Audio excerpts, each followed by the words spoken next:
Hai Sobat ASO, kembali lagi bersama saya di ASO Channel.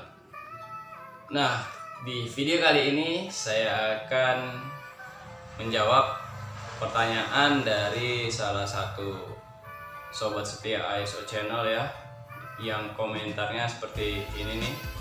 Dia katakan videonya bagus-bagus, kasih tahu dong apa-apa aja alatnya ya. Oke, jadi khusus di video kali ini saya akan memberitahukan alat-alat yang saya gunakan selama saya mendirikan channel ini sampai sekarang ya.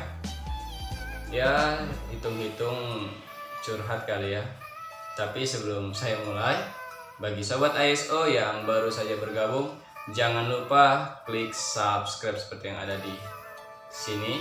Karena satu subscribe dari Sobat ASO akan memotivasi saya untuk membuat video menarik lain. Nah, langsung saja nih, saya sedikit curhat ya. Akun saya ini sendiri itu mulai ada sekitar tahun 2015, tapi saya mulai aktif untuk mengisi konten itu tahun kemarin ya.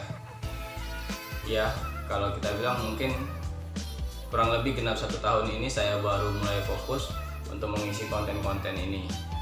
Jadi pada saat saya mulai fokus kemarin, tahun kemarin maksud saya, itu subscriber saya itu masih sekitar 12 subscriber ya. Jadi agak malu sih sebenarnya. Dan jujur aja pada saat kemarin saya memulai channel ini itu hanya untuk video-video kegiatan saya atau mungkin kegiatan keluarga ya, mau jalan-jalan, keliling-keliling atau kumpul keluarga. Pastinya intinya hanya untuk dokumentasi keluarga. Tetapi ketika saya sudah mencapai di 1000 subscriber, saya mulai berpikir kenapa tidak dilanjutkan saja.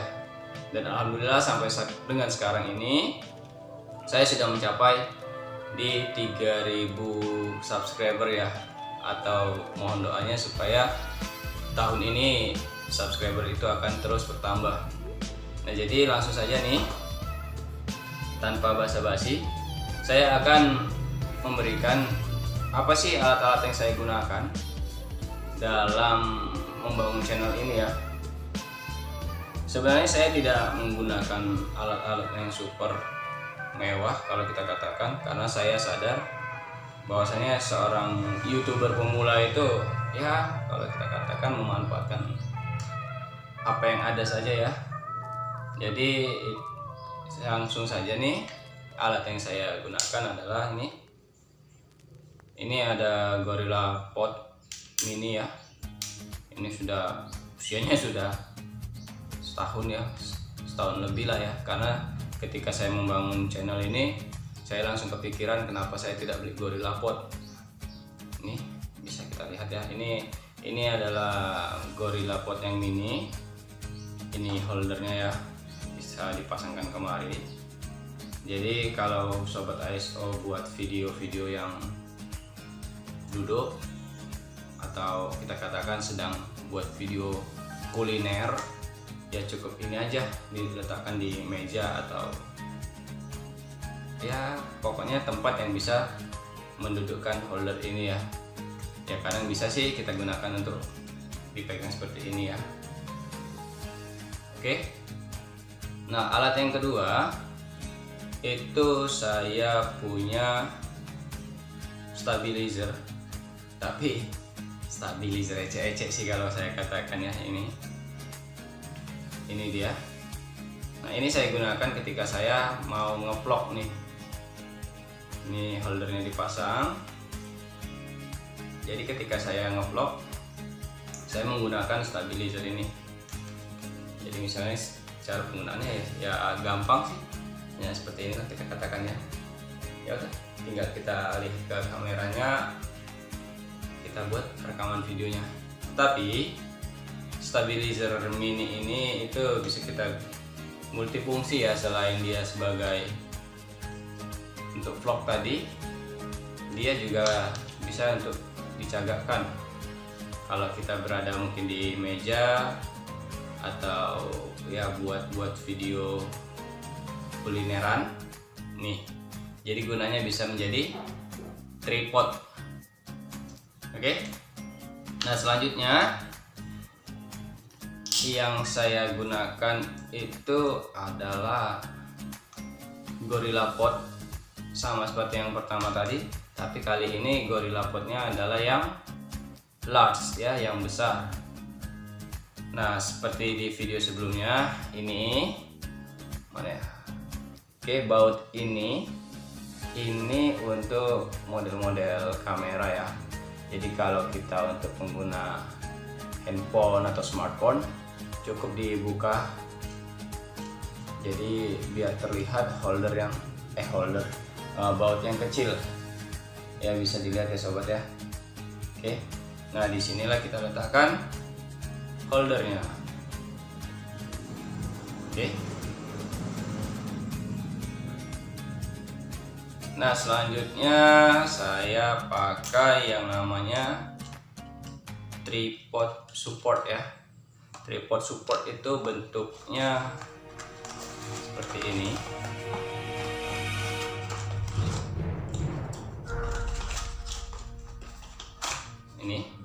Ini namanya tripod support. Nah, jadi dia sama sih seperti yang sebelumnya tadi yang saya bilang stabilizer ini, dia bisa seperti ini. Tapi ini holdernya itu holder mount, jadi dia langsung mengapit handphone. Kalau tadi kan holdernya holder universal, kalau ini yang untuk mount ya, jadi langsung cepitannya sih lebih kuat ya. Jadi bisa kita gunakan seperti ini, atau bisa kita fungsikan dia menjadi tripod seperti ini. Nah, ini di bagian sini itu bisa memanjangkan kakinya ya. Oke, jadi biar dia lebih panjang sedikit kalau kita katakan. Nah, ini jadi seperti ini. Ini namanya tripod support. Oke. Nah, selanjutnya saya pakai ini adalah selfie light ya, selfie ring light, maaf salah ya. Nah, ini gunanya itu sebagai lighting ketika saya berada di dalam ruangan yang mungkin cahayanya itu terbatas. Jadi dengan menggunakan selfie ring light ini, cahayanya itu lebih teratur ya. Cara menggunakannya itu ini, di sini ada, kelihatan nggak? Ada tombol ini. Oke, ini ya udah kelihatan ya. Di sini ada tombol yang bisa dipencet, yang ditekan. Jadi dia nanti bakalan menyala seperti ini.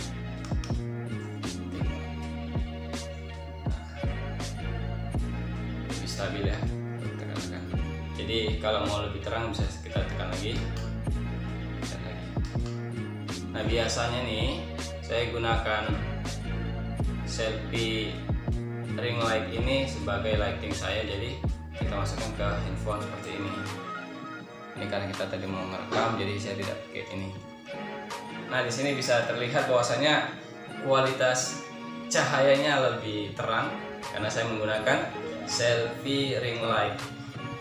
Nah, sebenarnya ada nih salah satu alat yang belum bisa saya tampilin, itu juga tripod. Kenapa tidak bisa saya tampilkan? Karena saat ini saya menggunakannya di sini ya, sebagai tempat untuk meletakkan handphone saya ini. Atau kita lepas lah ya.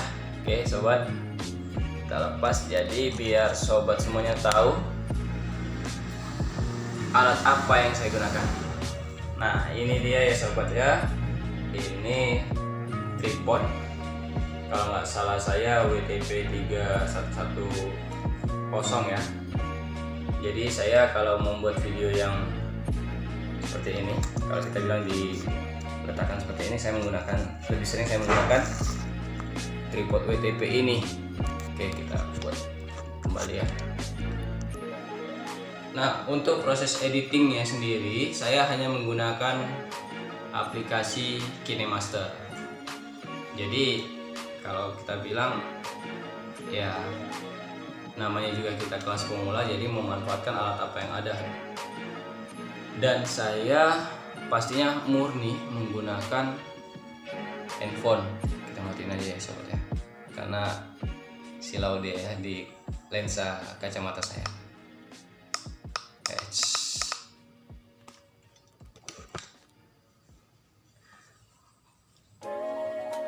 Oke, saya sampai di mana ya?